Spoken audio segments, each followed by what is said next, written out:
My name is Hans van der Kwast from IHE Delft Institute for Water Education.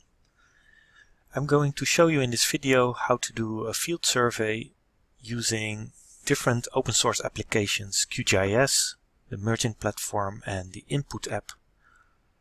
This video is based on a tutorial that is on our OpenCourseware website. You can find it at ocw.un-ihe.org and then you go to the course Open Source Software for Preprocessing GIS Data for Hydrological Models. There you can find it under the tab Field Surveys with QGIS Mergin and Input. The tutorial was developed together with Lutra Consulting, who has developed the tools. The tutorial basically follows the workflow that you need. First, preparation of the project, loading background layers, setting up the forms, apply the styling and set the map themes. Then transfer of the project data to the Mergin cloud service. And then it is explained how to work with the Input mobile app. When you are in the field, using the forms, using the GPS and making edits, and then synchronizing it back to the cloud service.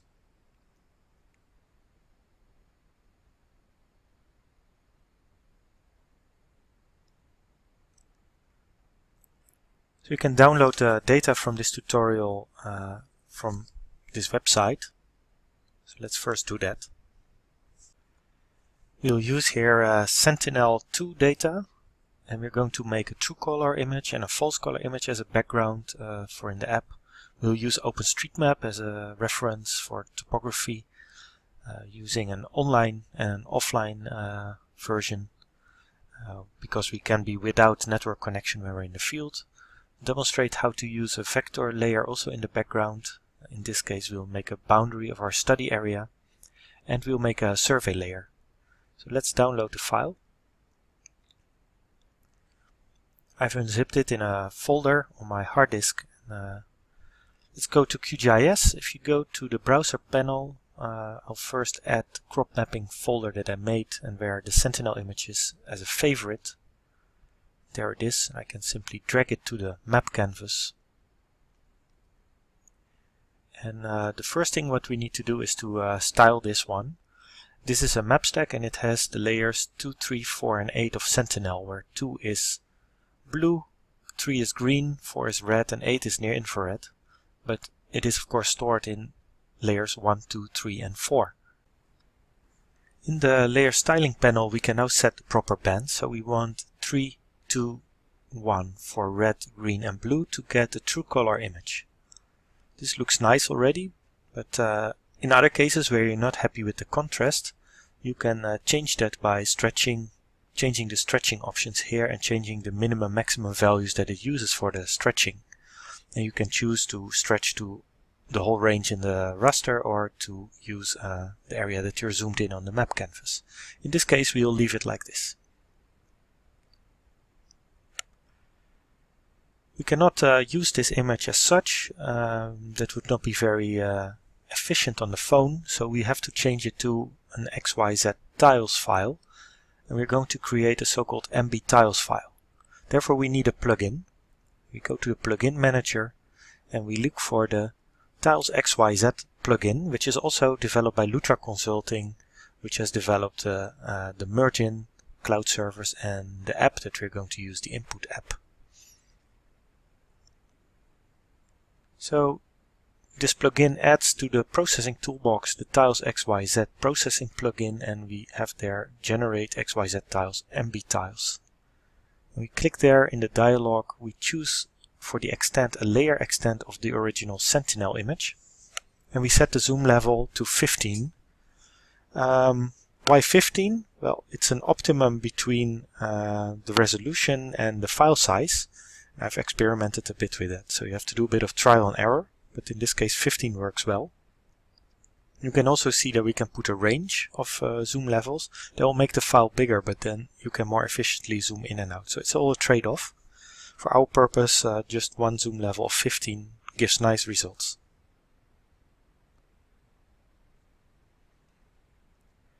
We keep the other things at default and we save it to our folder as Sentinel True Color. MBTiles file and rerun the algorithm.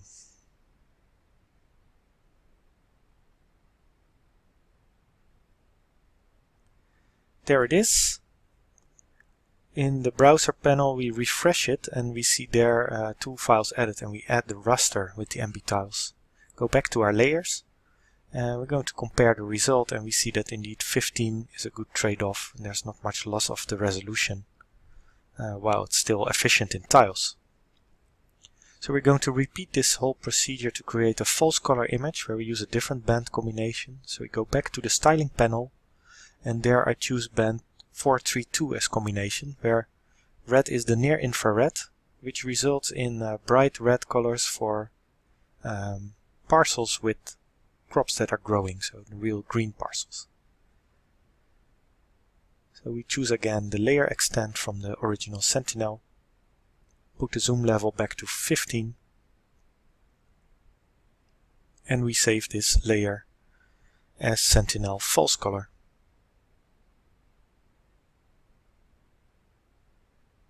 So we have now 2 MBTiles that can be used in our project. We now no longer need the original Sentinel image, so we can remove that from the list. Of course, we're first gonna check the result. And also here we see that there's not much loss with the original. So we're going to now remove the Sentinel original map stack.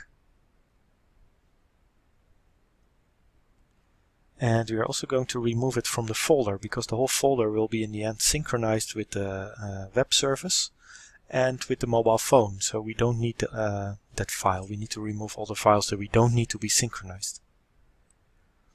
Okay, the next step is to add an OpenStreetMap. If you go in your browser panel, you find OpenStreetMap under XYZ tiles, which gives you access to the online web map. And this is useful to include in our app to have some orientation with a topographical map. Now that's basically all you need to do for the online layer. So I rename it to OSM Online, so it's clear that this is the online one, because we're going to create an offline version for if we don't have internet connectivity in the field.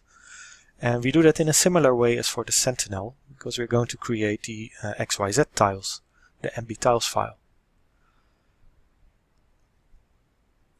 But first we have to set the projection of this project to the web marketer. That is because the MBTiles use that projection. So set project CRS. The MBTiles use it in this case to get the right extents. So in the processing toolbox we choose generate the MBTiles. Take the extent from one of these sentinels, because we want to have the same area covered by our offline OpenStreetMap. And you see that it's projection 3857, web marketer. And we put the zoom level also here on 15, which I tried with trial and error. And gave good results. So when we save that file to the MBTiles, I call this one OSM Offline.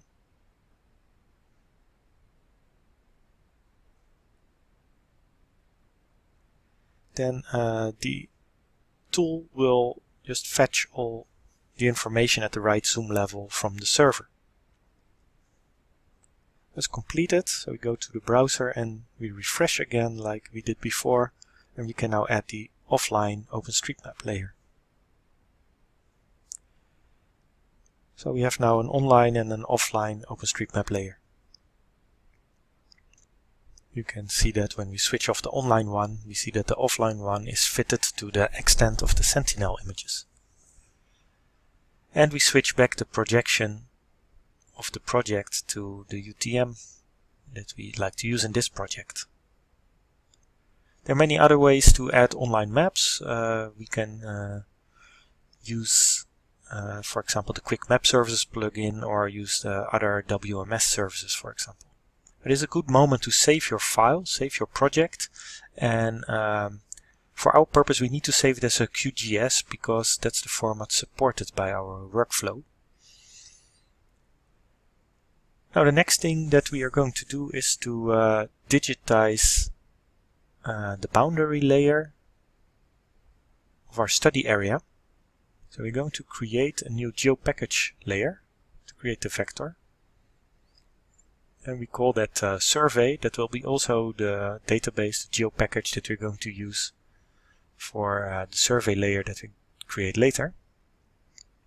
So the table name is boundary, that's basically the name of the layer. Set it to polygon, keep the projection, and we don't add attributes because we don't need it. We just want a simple polygon. This is of course a hypothetical case. So I switch to editing and I'll add just a quick and dirty polygon that we want to see in our app as the boundary of our study area.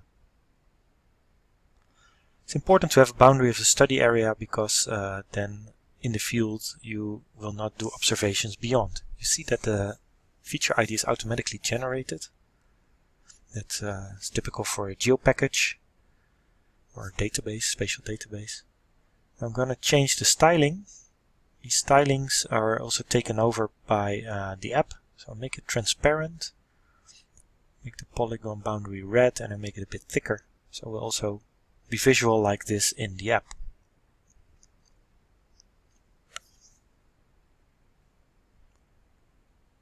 The next step is to create the survey layer. And that's basically the core of our app. That's where we are going to collect the data. So save the project and create layer. And we're going to add it to the existing GeoPackage. So I choose that as a database, the survey, and for table name, well, make it a point, and as table name we choose there ground truth, because this is our case here. We want to collect ground truth data for remote sensing classification. Keep the projection, and now we are going to create the attributes that we want for our crop mapping purpose. Here I use an example that comes from the FAO crop mapping trainings that we gave. So the first one that we need is an observation number, and that's a whole number, and we add it to the field list. Then the next field that we want is the observer name. It's always important to tag the name of the observer because people have different ways of estimating, for example, vegetation cover. And always if you have questions you can go back to the observer. We need an attribute date and time. It's very important to log the date and the time in the field. And that's a date and time data type, so that's easy. We're also capturing a picture in the field, and we tag that as text data because that's needed for the widget that we're going to create later.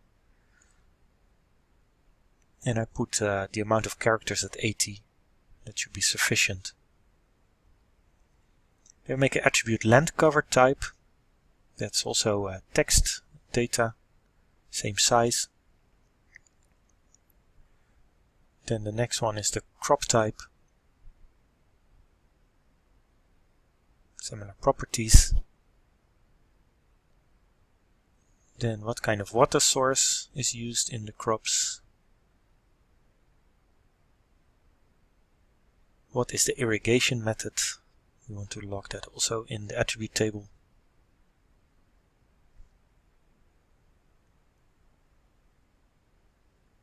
What is the coverage of the vegetation? There we want a decimal number. It's a percentage, it's a real value. And we add one on a size limitation of 300 meters. And that will be a checkbox where we have 1 for true and 0 for false. So it can be a whole number. And then we have finally some notes where we can write extra observations. We make that a bit bigger, 200 characters. So this is our attribute table. And because we add it to an existing GeoPackage, we click Add New Layer. So now both boundary and ground truth are part of our GeoPackage. So for ground truth we can define a styling. So we add an extra simple marker. And we are going to style the first simple marker, make it a bit bigger, because it's very important that it's very nicely visible on the app, so don't make it too small, and use some colors that you can distinguish. Probably it needs a little bit of exercise to get the right styling there. There are many options in QGIS for styling. And for the second simple marker we use a cross. So what I want is a crosshair with a circle, so we really focus on a certain point. Make it a bit thicker, also for the first simple marker. And we can change also the colors to blue, for example.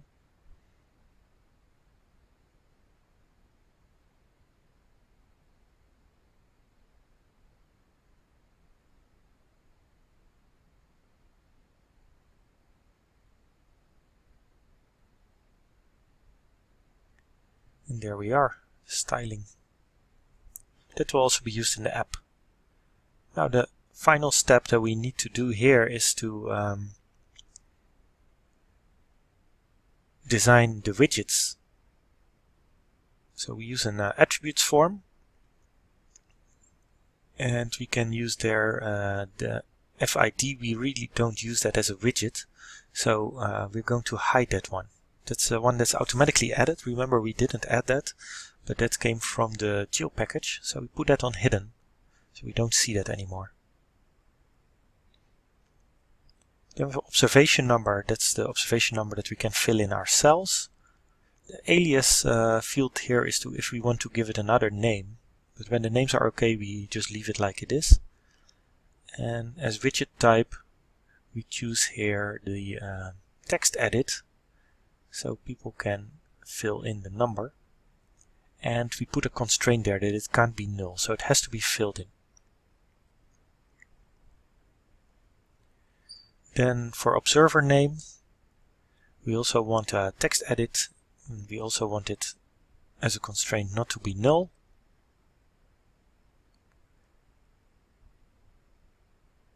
Then we go to date and time. It recognizes that it needs the date time widget, which is nice. And we're going to change how the widget displays, because we want the notation a little bit different. We want day, month, year, and then hour, minute, second.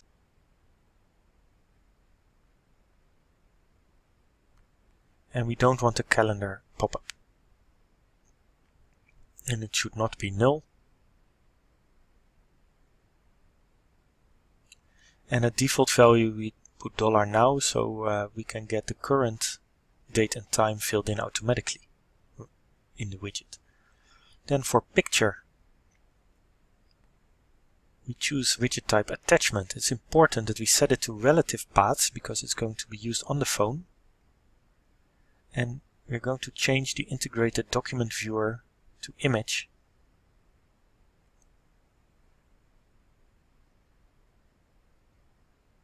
And we also want it not null. Then the land cover type is going to be set to a value map.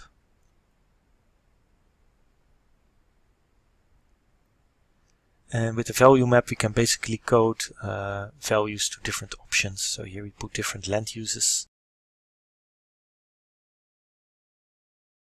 And in the app you will of course have nice drop-down menus for this. So we also check here that it's not null.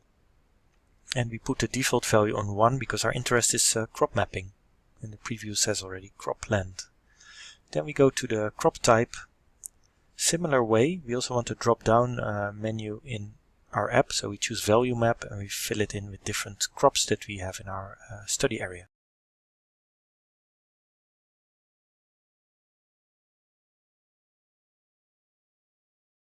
Now we need a special constraint here. And we can put an expression there, because we only want these crops to be chosen if the land cover type is on crops. So land cover type equals, and then we choose 1, which was the crops. So we can only fill this in when the land cover type equals 1. That's what it says. And that's also taken over by the input app. Copy this because I need a similar constraint later. So go to water source. Also a value map. And similar constraint. Then go to crop irrigation method. Also a value map.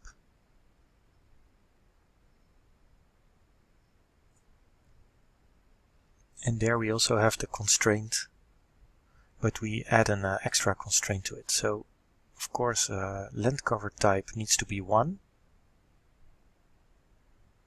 but water source needs to be 2, that there's irrigation. So only if both criteria are true, then we can fill this one in. We will add coverage, which is the vegetation cover. We can use an alias for this to make it clearer in the table what it means, also in the app.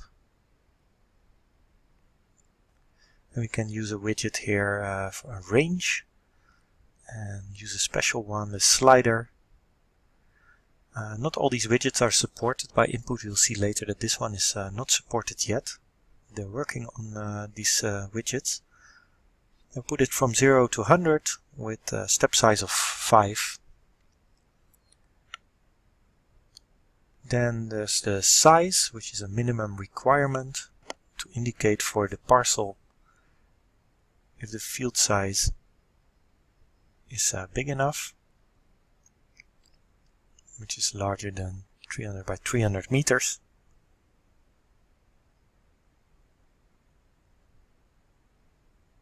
And we use a checkbox, and when it's true, it's checked, it's yes, and when it's not checked, it's no. There it is. And the last one, the last widget, is for the nodes. There needs to be a free text field where we can use multiple lines, and that's it. So this is our field form. Now let's check in the attribute table how this looks like.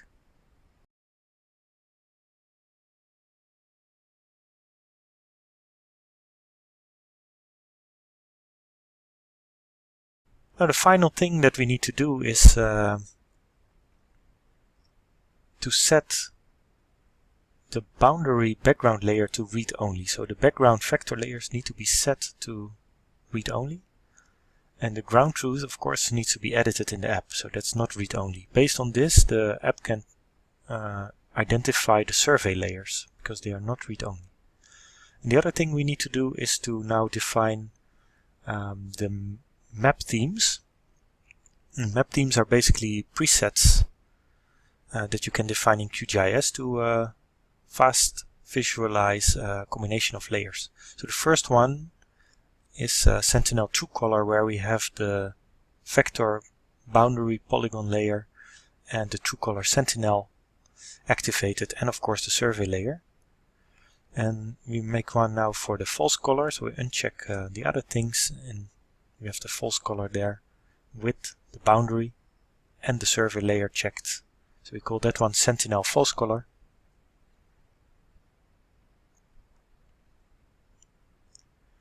And then we create one for the OpenStreetMap offline, and one for the OpenStreetMap online.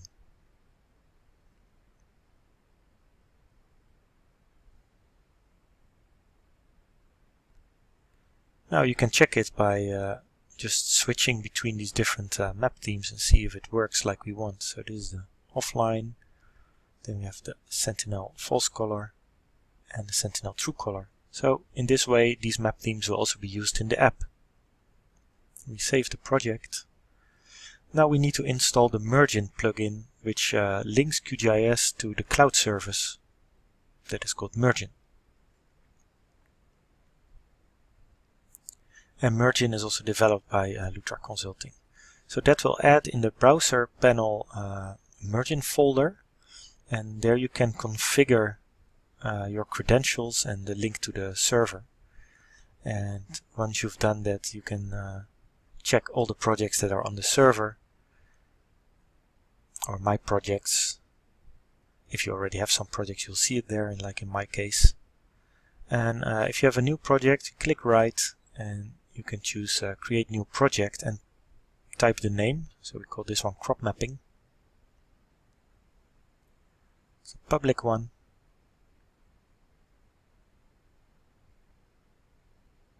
You select the folder, and then it starts synchronizing this folder with the cloud service of Mergin.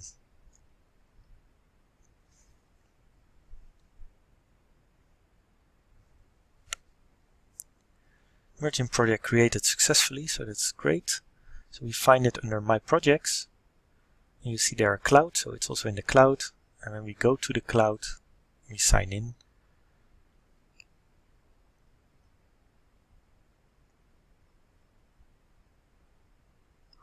Then you can find the project Crop Mapping in your personal projects, and here are all the files. So the next step is to synchronize this with the Input app. You can install the Input app from the Google Play Store, and I've already installed it, and this is a previous project. But after you're logged in, you can see your own projects. Under My Projects, you see your projects, and there's the crop mapping project, and we download it from the server to synchronize it with the mobile phone. And then under Home we can tap it, and it will load. First time it takes a bit, in the future it caches. And we see that the GPS signal is green, although we are not in this region in this demo. We can tap a polygon, the background polygon of the boundary, and it gives us the attributes, not so interesting here. And we can switch map themes, switch to the OpenStreetMap offline or online. So very useful when we are navigating in the area.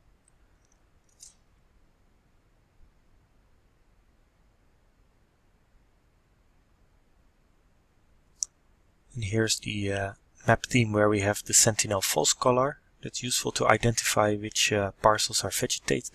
These are in bright red because the near infrared, and we can choose the true color Sentinel. So when we want to add a point, we tap Record. Now it will move to our GPS location, which is very far away because we're just simulating this case. But when you find back your place, you can tap on this, move on the spot where you want to place the marker by moving the map around basically with your fingers. Once you've found the right parcel, you tap Add Point, and then you can fill in the observation form that we designed in QGIS. If you click the Date Time button, then it will fill in the current date time. You can add a picture, and you can choose here what the land use is. In red you see the fields that are depending on the answers of the other fields. So if I choose here rain-fed, I cannot fill in the irrigation method. Type in the vegetation cover. The slider widget is not yet implemented, but for the field size we have the toggle, and that is implemented. And we can make some notes. And then when we are satisfied, we do save, and the point is placed on the map with the symbology that we've chosen.